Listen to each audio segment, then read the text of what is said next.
Imagínate que estás en medio de una tormenta de nieve el 20 de diciembre de 1287 en las montañas Świętokrzyski de Polonia.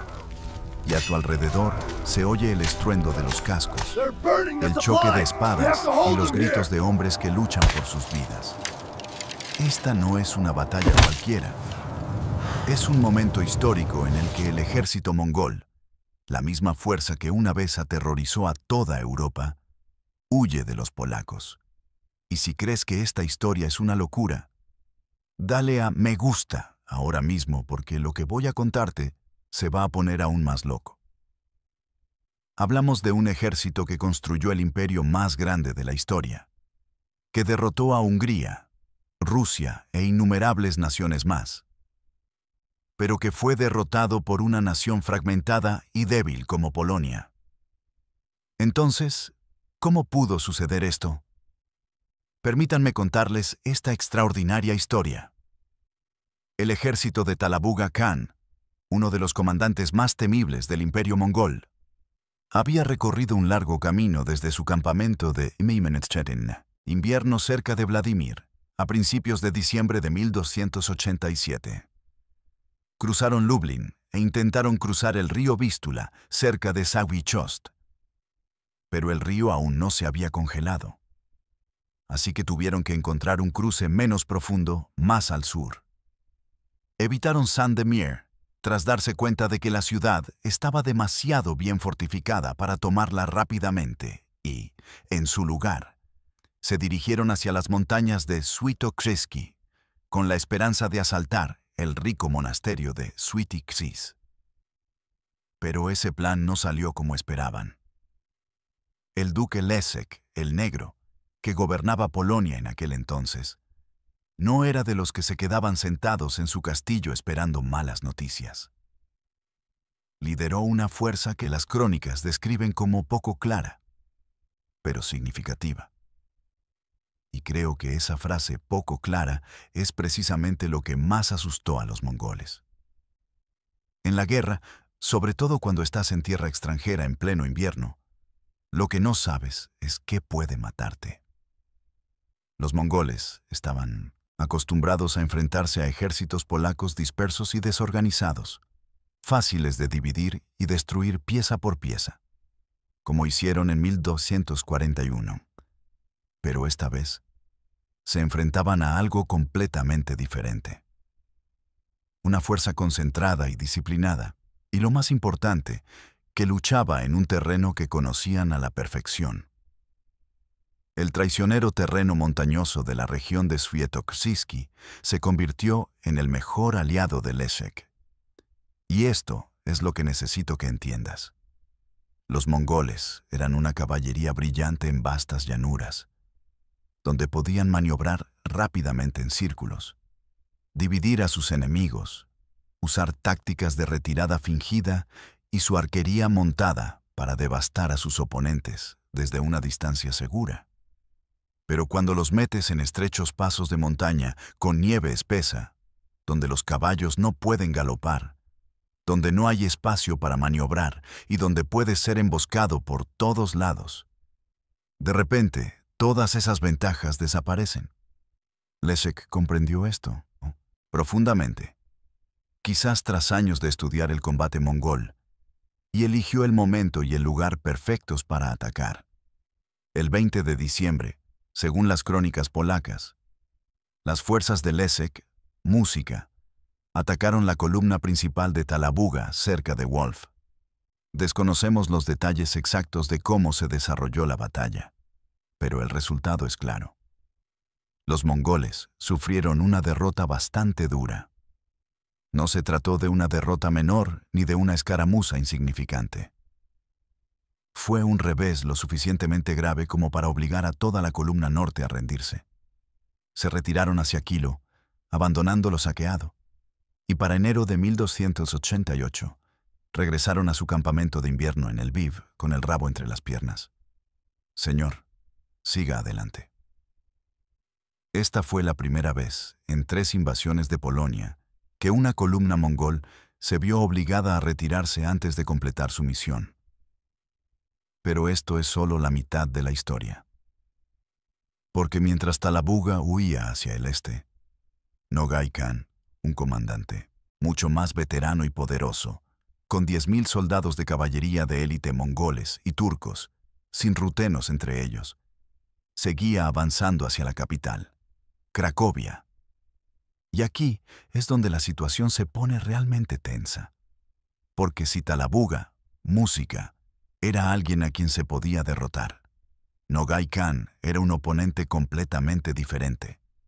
4 días después de la Navidad de 1287, el 24 de diciembre, los habitantes de Cracovia se despertaron y vieron al ejército mongol de Nogai Khan rodeando la ciudad.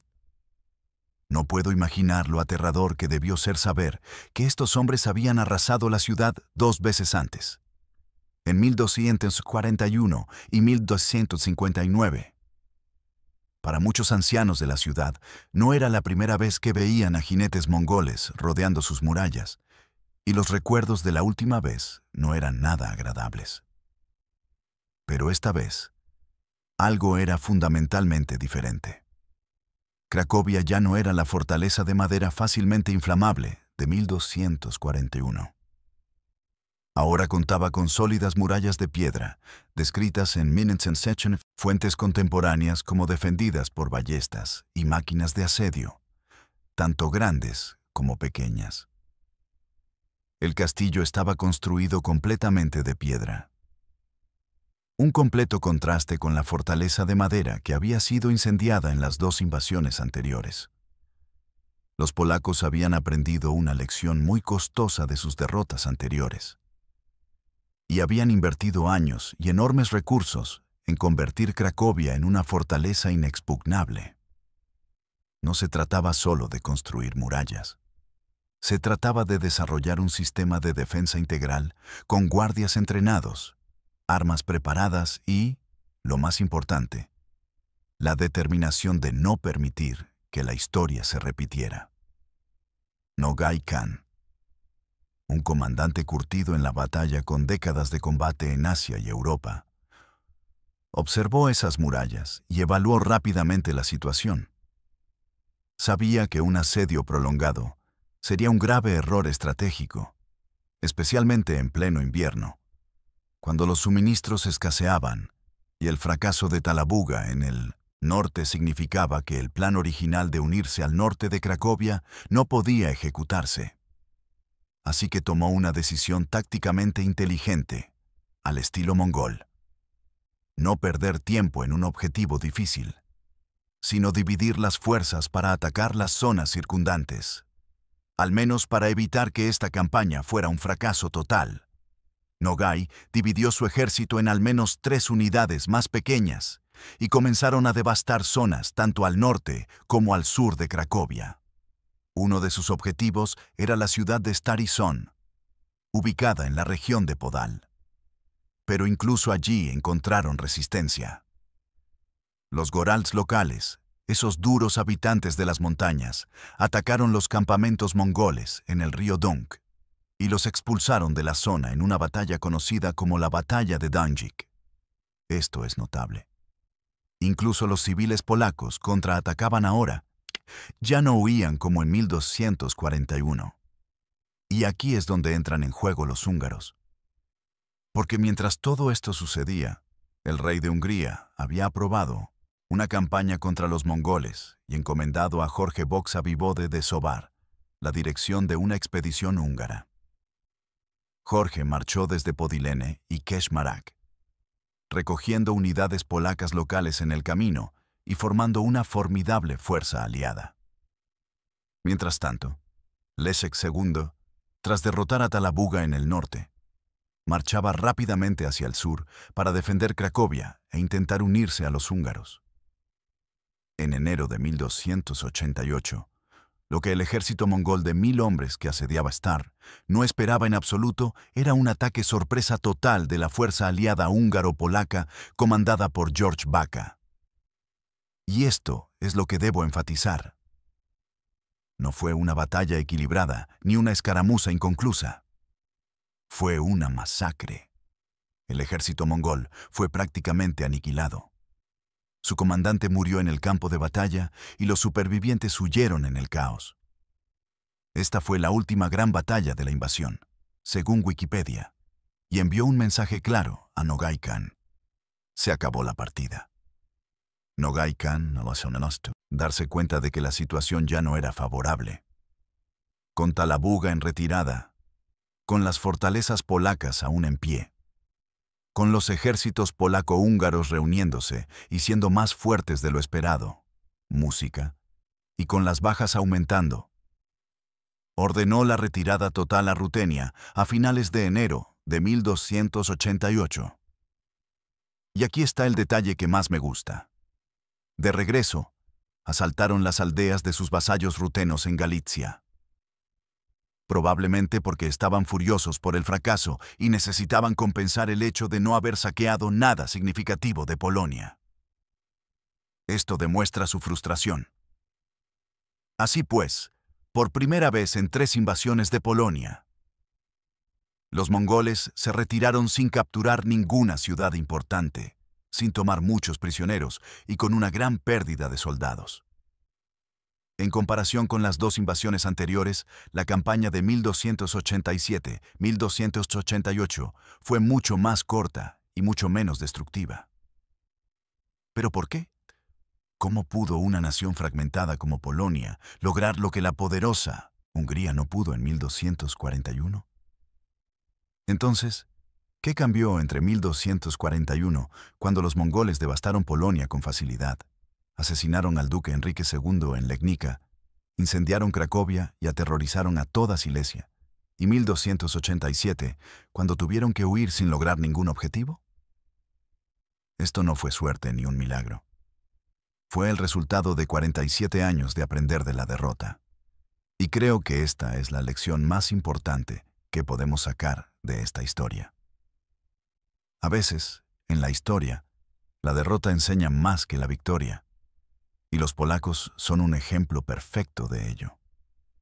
Lo primero, y quizás lo más importante, fueron las sólidas fortificaciones, y no puedo enfatizar lo suficiente su importancia para detener a los mongoles. En 1241, cuando el ejército mongol llegó a Cracovia, solo tardaron unos días en incendiar la ciudad, ya que todo estaba hecho de madera. Las fortalezas, las murallas, las casas, todo era el combustible perfecto para los incendios que los mongoles usaban como arma de guerra psicológica.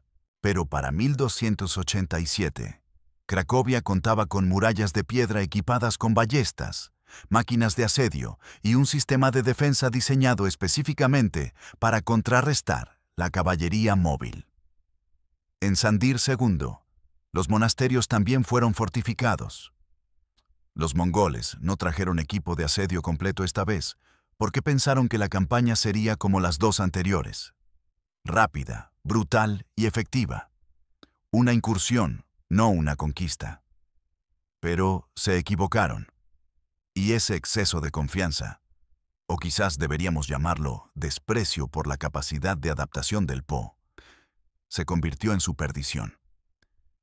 Y este es el punto que quiero enfatizar. Invertir en defensa no es señal de debilidad, sino de inteligencia estratégica. Los polacos sabían que no podían vencer a los mongoles en una batalla campal, así que cambiaron la naturaleza del juego. En lugar de luchar al estilo mongol, los obligaron a luchar al estilo polaco. Genial. En segundo lugar, estaban las tácticas de 3 niveles que Leikone desplegó. Y aquí es donde realmente debo elogiar a los polacos, porque no fue cuestión de suerte, sino de un plan cuidadosamente calculado. Posiblemente desarrollado durante años de preparación, música y de reflexión sobre cómo contrarrestar otra invasión mongola. El primer nivel era la defensa pasiva, que consistía en defender fortalezas como Sanders y monasterios como Święty Krzyż y Cracovia. Esto obligaba a los mongoles a malgastar tiempo y recursos en asedios infructuosos. Cada día que los mongoles pasaban asediando una ciudad era un día sin saqueos, un día en que el invierno se endurecía y un día en que la moral de las tropas decaía. El segundo nivel consistía en ataques guerrilleros contra pequeñas unidades mongolas, cuando se separaban para atacar.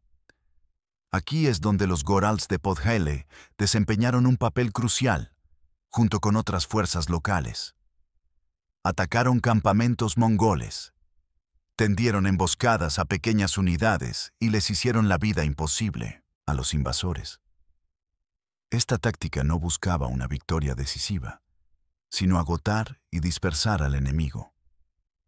Y el tercer nivel fue una contraofensiva general con apoyo húngaro, cuando las fuerzas mongolas estaban exhaustas, dispersas y lejos de su base.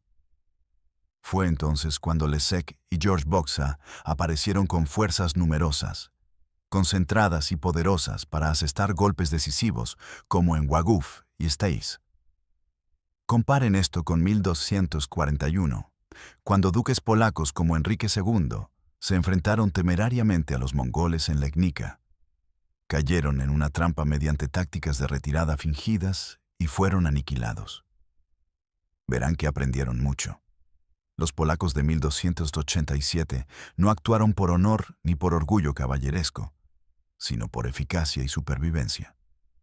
Y tercero, quizás el factor más decisivo que los polacos no pudieron controlar, pero supieron explotar, fue el conflicto interno entre Talabuga y Nogai. Estos dos no eran amigos, eran rivales de poder dentro de la Horda de Oro. Y aunque se les ordenó cooperar en esta campaña, no se coordinaron bien. El resultado fueron dos columnas que actuaban como dos ejércitos separados en lugar de una fuerza unificada. Talabuga, con 20.000 hombres que avanzaron primero, tuvo dificultades y se retiró, mientras que Nogai, con 10.000 hombres que avanzaron después, no recibió apoyo de Talibuga y finalmente tuvo que retirarse también. Suelo decir que el enemigo más peligroso de cualquier ejército no es el oponente externo, sino la división interna. Y los mongoles lo demuestran dolorosamente. Si Talabuga y Nogai hubieran cooperado de verdad, si se hubieran esperado mutuamente y atacado simultáneamente con 30.000 hombres, la historia podría haber sido diferente. Pero el ego, la ambición personal y la rivalidad causaron su fracaso. Esto nos recuerda que incluso el ejército más fuerte puede ser derrotado si no está unido. Si crees que este análisis tiene sentido y estás aprendiendo algo de este video, no olvides darle a me gusta y dejarme un comentario con tus pensamientos, porque realmente quiero saber lo que piensan sobre estas lecciones históricas. Para comprender la importancia de esta victoria, es necesario analizar el panorama general y comprender lo que Polonia había vivido durante casi medio siglo. En 1241, en la batalla de Legnica, los polacos sufrieron una derrota catastrófica, cuyo impacto aún se sentía décadas después. El duque Enrique II el Piadoso, uno de los líderes más poderosos de Polonia en aquel momento, quien se encaminaba a unificar los ducados fragmentados y podría haberse convertido en rey de Polonia, murió en batalla. Su ejército, que incluía caballeros polacos y alemanes, miembros de órdenes militares como los templarios, fue destruido por tácticas mongolas que desconocían por completo. Los mongoles fingieron una retirada, una de sus técnicas distintivas. Simulaban huir para alejar a la caballería europea de su infantería, para luego dar marcha atrás y rodearla con una fuerza abrumadora. También usaron cortinas de humo para ocultar sus movimientos y confundir al enemigo. El resultado fue un completo desastre. Enrique II fue capturado y ejecutado. Su cabeza fue clavada en una lanza como advertencia, y su cuerpo solo pudo identificarse por un dedo extra en su pie izquierdo. Los mongoles incendiaron Cracovia el 24 de marzo y saquearon toda Silesia. Se retiraron solo porque el gran Khan Ogedei murió en diciembre de 1241, y todos los príncipes mongoles tuvieron que regresar a Karakorum para participar en la elección de un nuevo gran Khan. no porque fueran derrotados militarmente. Esta derrota tuvo consecuencias de gran alcance para Polonia. La muerte de Enrique II ralentizó el proceso de unificación de Polonia y Silesia, la región que gobernaba. Quedó al margen de la órbita polaca durante siglos. El trauma psicológico de la invasión caló hondo en la conciencia colectiva polaca. Pero también les enseñó una lección importante. Su forma de luchar no había sido efectiva y necesitaban cambiar. 18 años después, en 1259, los mongoles regresaron bajo el mando del general Bunday, también conocido como Balde. Esta vez contaban con 2 tumanes de unos 20.000 hombres y marcharon a través de Lituania antes de entrar en Polonia. Una vez más, saquearon Sanders, Cracovia, Lublin, Sawychost y Bomb. Los polacos seguían sin estar lo suficientemente preparados. Las ciudades seguían siendo mayoritariamente de madera y fueron derrotados con facilidad. Pero esta vez había una pequeña diferencia. Algunas ciudades habían comenzado a construir fortificaciones de piedra. Aunque aún no estaban terminadas, se habían sembrado las semillas del cambio. Y entonces llegó 1287, 28 años después, cuando Talabuga y Nogai Khan lideraron sus fuerzas por tercera vez. El motivo de esta invasión fue político. Evitar que el duque Leszek interfiriera en los asuntos húngaros y rutenos, que se encontraban en la esfera de influencia de la Horda de Oro. Esto también formaba parte del conflicto en curso entre Polonia y Rutenia. En 1281, los polacos habían derrotado a una fuerza mongola cerca de Godzisz que había invadido el territorio de Leszek para apoyar a Lever de Galitzia. Por lo tanto, existía un historial de tensión, y la invasión de 1287 formaba parte de un patrón más amplio de conflictos regionales. El objetivo principal de los mongoles esta vez era asaltar la pequeña Polonia y asegurarse de que Les no interfiriera en sus planes en otras zonas. Pero el resultado fue un fracaso rotundo. No se capturaron ciudades importantes, no se obtuvo ningún botín significativo, y perdieron un gran número de hombres, aunque desconocemos las cifras exactas. Y lo que es más importante, perdieron prestigio e impulso. El papel del duque Leszek, el golpe y el negro en todo esto, no puede subestimarse. Leszek no fue un genio militar, ni un guerrero legendario como algunas figuras de la historia polaca, pero sí un líder pragmático y visionario. Se convirtió en Gran Duque de Polonia en 1279, tras heredar el título de Boleslao el Casto. A partir de entonces, dedicó años a prepararse para otra invasión mongola que sabía que podría ocurrir en cualquier momento. Fortificó ciudades, forjó alianzas con Hungría, entrenó ejércitos y desarrolló una estrategia defensiva basada en las lecciones de las 2 invasiones anteriores.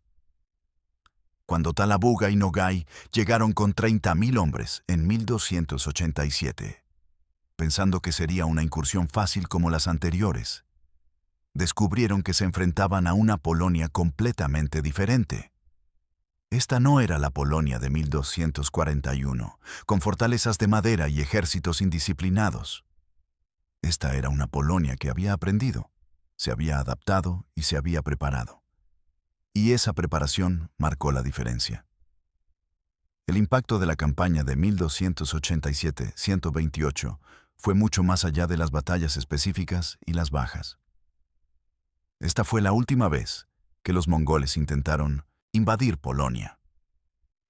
Y no fue una decisión aleatoria ni una coincidencia afortunada. Tras 3 intentos, se dieron cuenta de que el coste de conquistar Polonia era demasiado alto en comparación con las ganancias potenciales. Sobre todo cuando el Imperio Mongol, o más concretamente la Horda de Oro, se enfrentaba a muchos otros problemas en otros lugares. Entraban en conflicto con el Kanato Ilkhanid desde 1284. Tenían que lidiar con amenazas en otras fronteras. En resumen, Polonia ya no merecía la pena. Los polacos habían demostrado que incluso el imperio más poderoso, el mayor imperio terrestre de la historia de la humanidad, podía ser detenido si se tenía la persistencia, la inteligencia y la paciencia suficientes para aprender del fracaso. Y creo que esta lección sigue vigente hoy en día, no solo en el contexto militar, sino en cualquier ámbito de la vida. El fracaso no es el fin. Es una oportunidad para aprender, adaptarse y fortalecerse. Esta victoria también tuvo una enorme trascendencia psicológica para los polacos. Tras ser devastados 2 veces, finalmente demostraron que podían defender su país contra uno de los oponentes más temibles de la historia. Esto fortaleció la conciencia nacional y pudo haber contribuido a los esfuerzos posteriores por unificar Polonia. Aunque Lesekin murió en septiembre de 1288, pocos meses después de la victoria, su legado perduró. Demostró que Polonia podía defenderse a sí misma, sentando las bases para la eventual reunificación bajo el reinado de Vladislao el Codo Alto en 1320. Y el legado cultural de estas batallas perdura hasta nuestros días. Cada año, en Cracovia, se celebra el festival Lech Konik, una de las tradiciones más antiguas y queridas de la ciudad. Según una leyenda, aunque apócrifa, pero con un gran significado, un grupo de polacos descubrió el campamento mongol fuera de las murallas de Cracovia en diciembre de 1287. Mientras los mongoles asediaban la ciudad, y lanzaron un ataque sorpresa en el que murieron varios comandantes mongoles, incluido el comandante del asedio. Puede que la historia se haya embellecido y romantizado a lo largo de los siglos, pero el mensaje central sigue siendo cierto.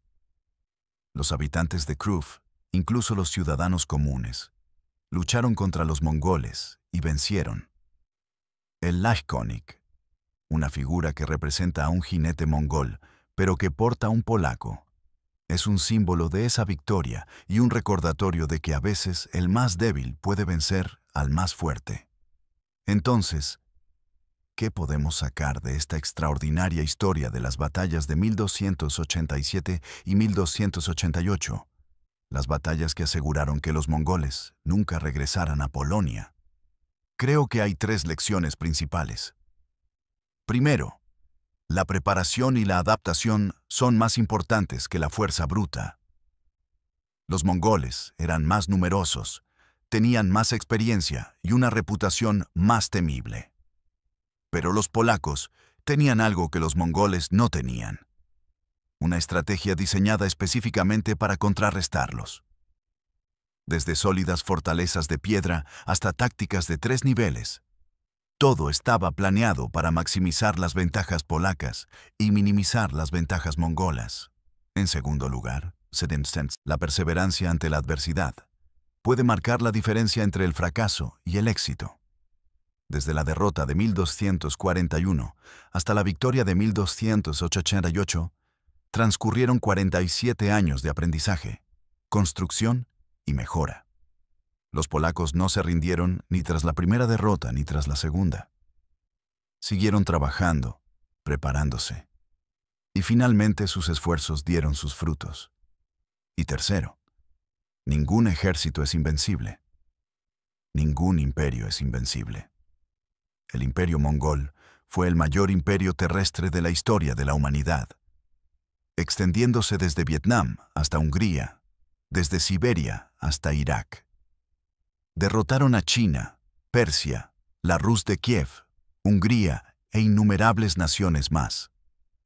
Pero ante los muros de piedra de Cracovia, ante la determinación del duque Leszek II, ante el espíritu de lucha del pueblo polaco, tuvieron que retroceder. Y si eso no demuestra que cualquiera puede ser derrotado si su oponente es lo suficientemente inteligente y decidido, entonces no sé qué lo hará.